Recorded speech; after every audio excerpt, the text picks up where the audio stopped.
always like more than a hometown win. It's Australia, bottom of line, well positioned. New Zealand, top of line. The two big guns firing here with 15 seconds to go. New Zealand are going to be fast and loose at the top of line. Australia, how's their timing going to be? With Giles Scott coming through, 6 seconds to go. New Zealand winded up at the top of the line. France winded up at the bottom of the line. Watch for its turn white. We go, New Zealand absolutely flat out at the top of the line. They're going to struggle to control the boat with those big foils from here. France on the inside should lead at Mark 1, but it's going to be a sprint. Quentin Delapierre and France very fast off the line as they approach mark number 1, and we are off and racing here in New Zealand. Switzerland have managed to find a way through there. Nathan Outridge's first racing on the tiller of the Swiss boat. Great job. Australia in the pack. New Zealand on the outside of the pivot there. On their way out to the racecourse. All sorted before the race started. But here we go. Tight moment here. France have got it wound up. Look at the speed. 62 kilometres an hour. New Zealand have to keep clear. They choose to dip behind. It's going to be neck and neck at this final turn downwind mark here. Right of way at the moment with France in the lead. New Zealand second. There's nothing in that. Great speeds there as New Zealand touches 80 kilometers an hour, and they split the course, so now it is all on. Who will take the win in race number 1? Gate 5 is complete, and the French now going back and forth with the lead with the Kiwis. Well, when they come back together, New Zealand are going to have the right of way in terms of they'll be on starboard tack with wind coming over the right-hand side of the boat, but France are going to be on the inside for this final turning mark. It's a big moment here. Kiwis in France. Delapierre's not going away. He's not handing it to the locals. Leg 6 of 7 on race number 1, and Quentin Delapierre on the left side of your screen. Here comes Peter Burling and the Kiwis, and this will be a tight crossing, as Stevie pointed out, the Kiwis having the right of way. Yeah, that was a sensible, that's a wise head on young shoulders, Delapierre there. I think he thought about pushing it inside the Kiwis, but a second in this first race is a solid start. Don't get yourself into an incident where you risk losing more places. Kiwis nailed it. There was no mistake on board that New Zealand boat down there.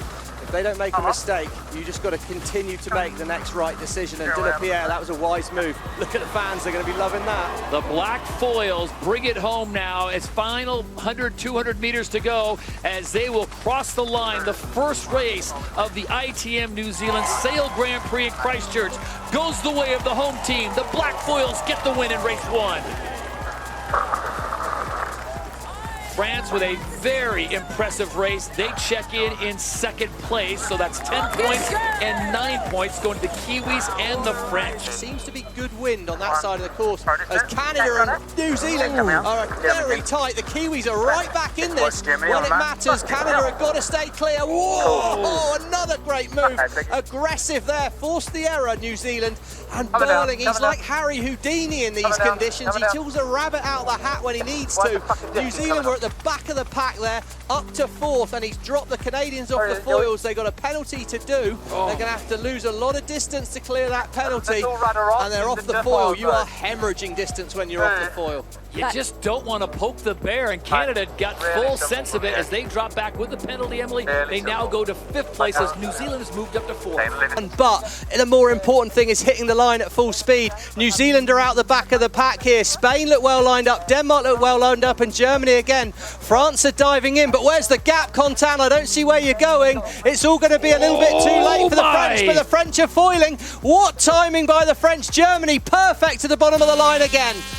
Eric Heil, what a start at the bottom of the line. He brushed off the incident in the last race again. New Zealand, Nathan Outridge sprits the fleet in 2. He comes through second. Brilliant from Germany, brilliant from New Zealand, and Delapierre, I don't know how he found a gap through there, but he did.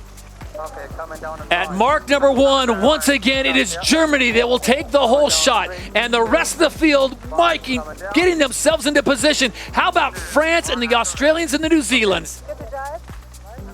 What a start. 2 in a row for Eric Heil. He certainly brushed off the incident of that final gate on the German boat, regained focus, done a brilliant job here. But France, they've been consistent today, but what they'd give for a race win in this final race, as we see all the boats again, look like they're setting up for a left turn at gate 2.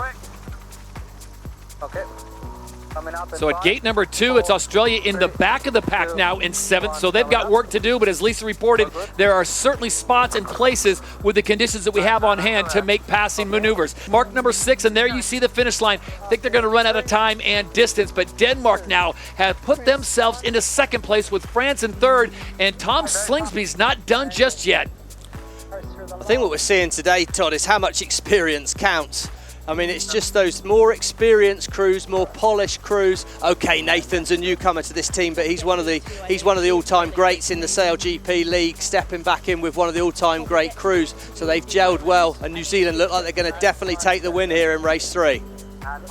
No, you are. And as we come to the finish line for the 3rd and final race of the day, it's Nathan Outeridge and the Kiwis that take the win.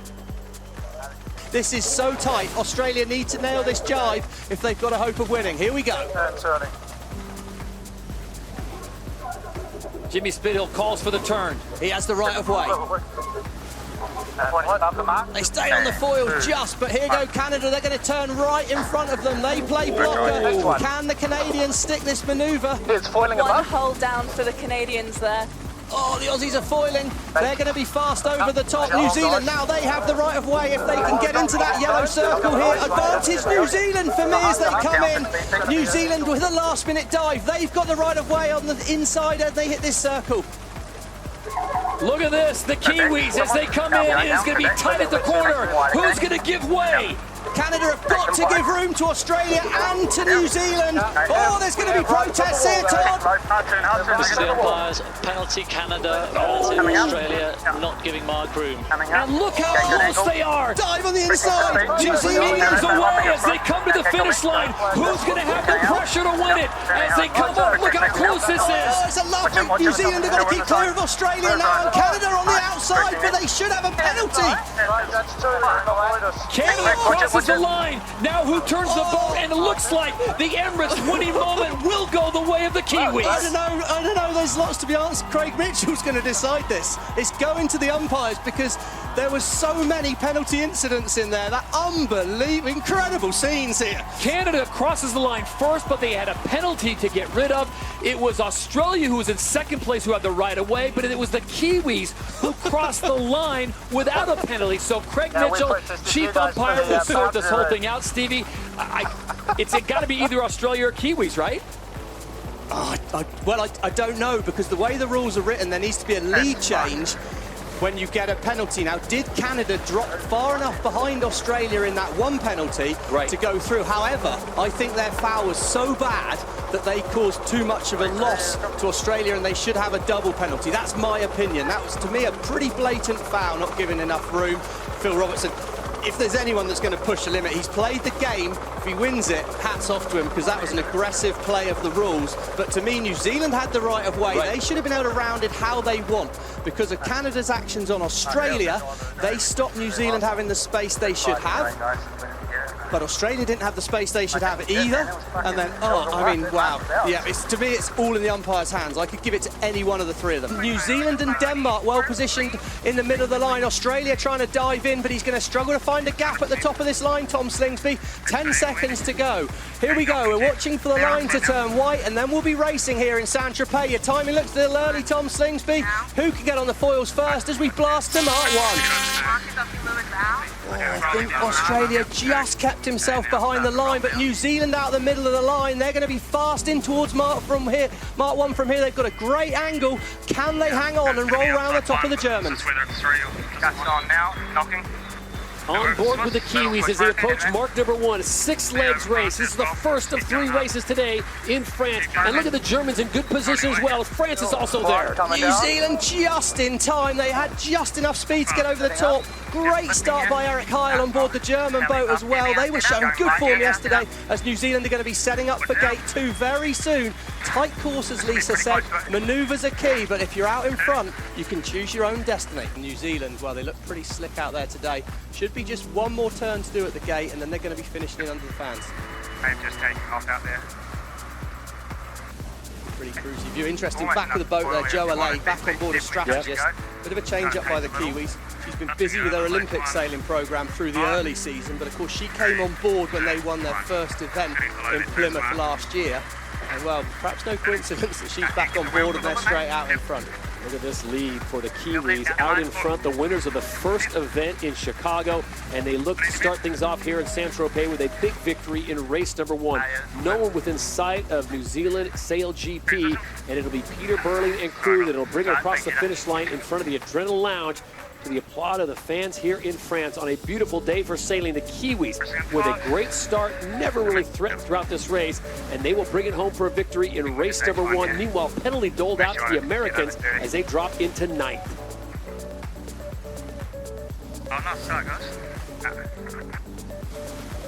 So with one hole in the air, it is New Zealand that wins race number 1 here at the France Sail Grand Prix Day 1, Saint-Tropez. Pete Burling saying great start, guys, and I can't disagree. I mean, they led at Mark 1, brilliant start in these light conditions, and then, well, if you lead, you get the first pick of the goods in terms of the decision-making process. Every race is going to be different. It's sometimes better to be lucky than good on a day like today, and unfortunately Great Britain and Australia were just a little bit unlucky there. It's super hard to time your start with those big wings in the light air, and it's anyone's game, but right now Switzerland, I think, are the standout. We've got all the points here to have a look at the race of the final. Canada looking fantastic, and New Zealand and Australia, after their day yesterday, are looking pretty solid despite where they are on the racetrack right now. How about Spain, Stevie? Only 3 points out. If they can pull something off here in race number 5, there may be something for them, but no surprise to see Canada, New Zealand, Australia in the mix. No surprise, but this race is on, Todd, have no doubt about it. Spain at the moment are sat in 5th place, so those points to me said if Spain can get up to 2nd, they'll beat Australia to the final. Wow, because Australia are going to come way out the back of the fleet here. They got more places to lose. So this race is on. Opportunity for Spain. They were sailing well, they won the last race. They're in the pack at the moment, but if they can find a little bit of magic, then it could be all on. But yeah, Phil Robertson, his Canadian team, leading at Mark 1. Good start by them. Good start by Seb Schneider as well. Bit like Lake Geneva, I'd argue. This, not a lot of wind. Got to try and get everything you can out of it. Seb's probably feeling quite at home as we see the merry dance of the boat's centreboards, daggerboards going up and down. So try and get every ounce of speed that's available to them out of these boats. We're going forwards on Rockall at this angle. The problem when you get a penalty on a day like today and you have to go to the back of the fleet, it's almost impossible to catch up. There's not enough laps, there's not enough distance, and there's no opportunities for overtaking in terms of finding pockets of pressure that we see on a day like yesterday, for example. And bottom line, it's all about time. You don't have the time, as we've mentioned. It's a 16-minute race. You've got to get to that second gate to make it an official race. Yeah, but just building speed a little here because we You're are just faster desperately trying to nurture those little air particles round your sail and keep them attached to your wing here as we see the points. There we go. Well, right now, Spain have dropped back to 6th, and we can see, yeah, they need another 6 points, so they've got to get back to 1st, and I really don't see how they're going to do it for this position here. They are going to need to have their luck on their side from here, because right now there's not many opportunities. And here we go. Switzerland look to turn up here. He tries to turn inside the Canadians. Robertson defends, cuts down across the Kiwis. Now here we go. What's the next play? Robertson's well positioned, but New Zealand will have a run at him, and Delapierre looks like he's going to go on his own, and he's going to wind it up on that French boat now. New Zealand, one more turn down. They attack the Canadians again. Does Robertson defend, or does he open things up? It's 9 seconds to go.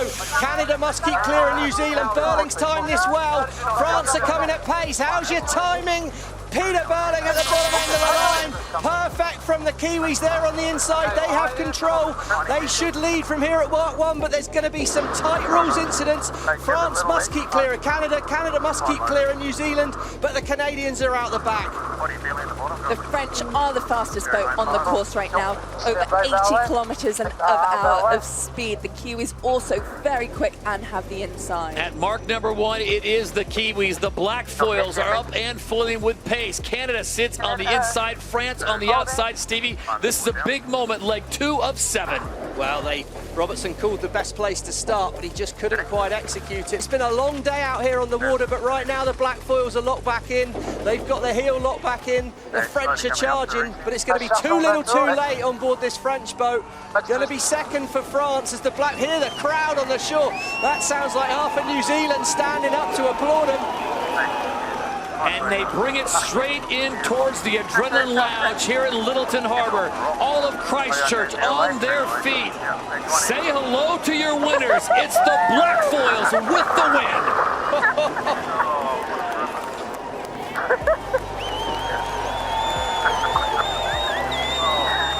Nothing the Kiwis like more than a hometown win, and France bring it home in second. Quentin de la Pierre, well, he's a pragmatic guy. For the season, massive, massive moment for the French. That could put them back into the top three, back into that dream of making the grand final in San Francisco later in season 4. But have a look at that for the New Zealand crew. Burling, he's pumped. The fans are pumped. What a day's racing. And look at the size of the crowd that turned out. They were disappointed yesterday that there was no racing. Certainly worth the wait today. Action from the very start, and it is the hometown favorites, the Blackfoils, that get the win here at the ITM New Zealand Sail Grand Prix. But yeah, they just sailed smooth. They found space amongst the chaos, and that's so hard to do, and I'm pretty sure they're going to be more than happy to be amongst this chaos. Liv Mackay, Maloney, Blair Tuke, the whole crew out there. This is the hero's welcome that I'm sure they could not have anticipated at the start of the day, and then absolute chaos on the water ensued. Multiple collisions. The Australians get taken out on the second leg of race number 1. And look at this. Look at the amount of fans that have stuck around, and they are certainly not going to miss this party. Oh, they love their sailing in New Zealand, and I mean, there's nothing they like more than a New Zealand team. You know, you think of New Zealand, you think of sport, you think of the All Blacks, you think of the Black Ferns, and now you think of the Blackfoils. It's part of that New Zealand dynasty that they're growing, and this can only help. Look at the fans. I mean, this is the biggest ticketed sailing event we've had in SailGP, and it's just unbelievable to see. And of course you're going to stay around. Standing room only as they make their way to the prize-giving area, and we are just moments away from the trophy being handed off to Peter Burling and company. It has been quite a season for them, for the Olympic gold medalist, 2-time America's Cup winner, as the Kiwis, 3rd place in Sydney. I know that was a bitter pill to swallow. They wanted to upset the Australians who defended their home waters, but they come across the Tasman Sea, and now it is all about the Blackfoils. Bit worried for a minute that he was going to start playing the drums, Todd, but he's sticking to what he knows, which is opening bottles of champagne.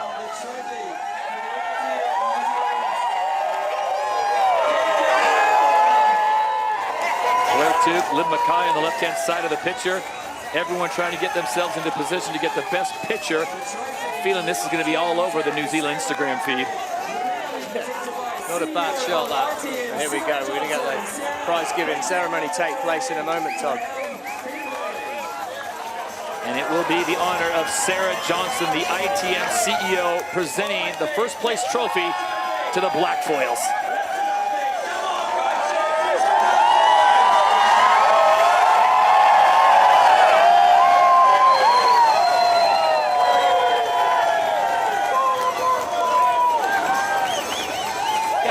Stevie and Emily, I got a bit of FOMO. We're missing out on one of the best parties of the year. Yeah, that looks incredible. Looks like some party down there. And well, what a tonic it is after yesterday. Slightly slow start, but that's got to be one of the best days we've seen in SailGP. One of the great spectacles. Whoa! He's got the tricks!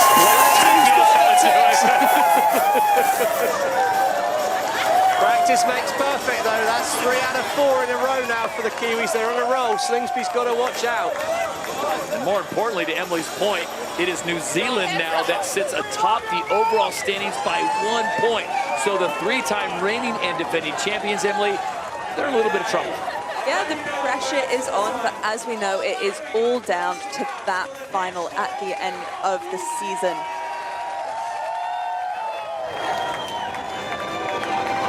Got to be in the top 3 to make it into the grand final in San Francisco. Of course, that's coming up July 13th and 14th.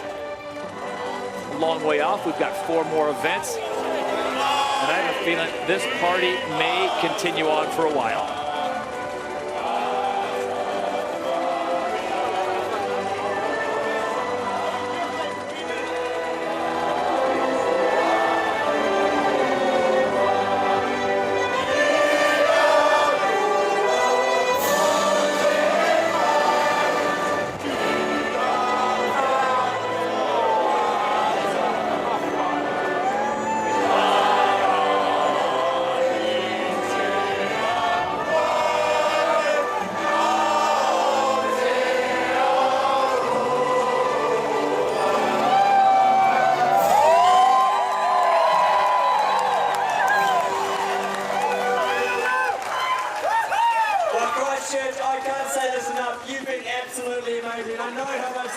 Well, fantastic day of racing. We had to wait a little while to get it, but when Mother Nature turned it on, she turned it on full tilt. Great weather, great wind. And once again, it is the black foils, the Kiwis, that come down the home stretch, and they get the win, not only getting into the final, but claiming the victory ahead of France and Canada.